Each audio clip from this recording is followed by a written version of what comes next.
The learning outcome of this module is to understand ways to prevent, manage, or resolve conflict in others. Let's get started. We're going to talk about action steps to prevent, manage, or resolve conflict in others.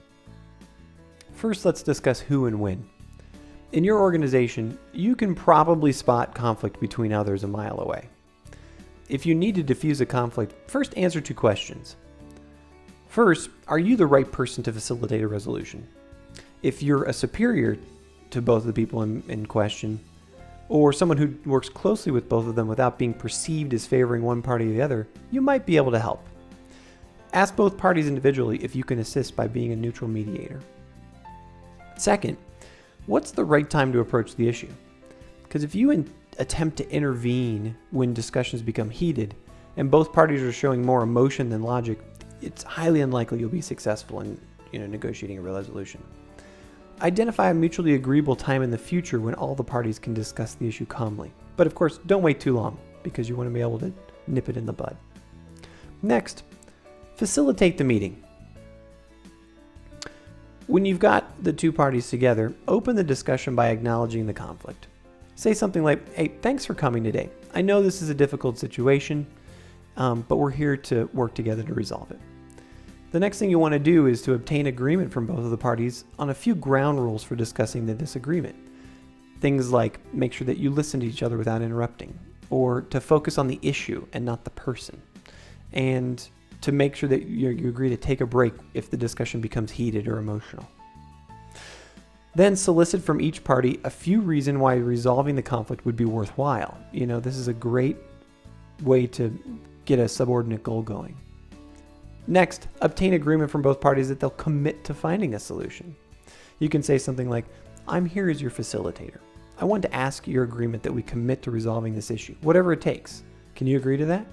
Remember, it's small agreements that give you momentum towards that bigger goal. And listen neutrally. Be careful not to indicate you're taking sides, and don't nod in agreement when you're listening. Just listen and make sure that you take it all in. Next, try to find common ground. Ask each party things like, "Can you tell me a little about your views on the situation?" Or, "Why do you feel that way? What led you to this position?" And restate your understanding of each party's perspective. And then always make sure that you end with, "Am I restating your view correctly?"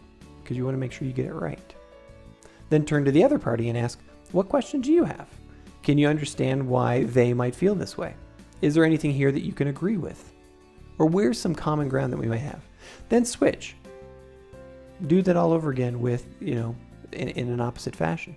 Your goal is to have each party understand the other's views and to look for common ground. If you don't feel like you're getting anywhere, start with a small process agreement.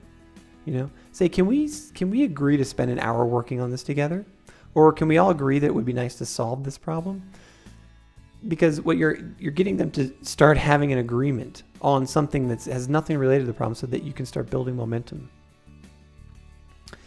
Next, you can ask both parties for a proposal for how the problem could be solved. Based on, you could then ask them, say, based on both of your thoughts on this issue and some of the common ground we've identified, can we come up with any ideas for solutions? Next, you want to make sure you manage emotions throughout the process. If or when things get tricky, try to remind both parties of the agreements they've already made back at the beginning and ask, are there other places where we might agree? If the issue we're discussing is important and there's disagreement, you can always expect some emotion. It's absolutely essential that you as a facilitator remain calm, especially if one or both of the parties are not, because we know research has told us that if your emotions can actually rub off on the others. So if you appear calm, you won't escalate things and might calm the other person down. To prevent escalation, you should always have the parties use I statements. For example, say, "I felt hurt by your actions," rather than saying, "You're so mean." Because if you're using accusatory statements, you're escalating the conversation. Finally, make sure you focus on the future.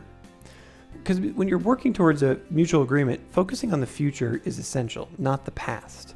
Because you can think of conflict resolution skills a bit like driving. You look forward almost all of the time, and you only occasionally glance back in the rearview mirror to make sure that things are in order, to make sure that nothing's falling apart. If both parties can agree to a solution, you want to make sure that you summarize it and write it down. Also, you want to ask each party what will be some early signs that things are improving after we leave this, meeting, or what are our next steps for continuing to ensure the successful resolution of this issue.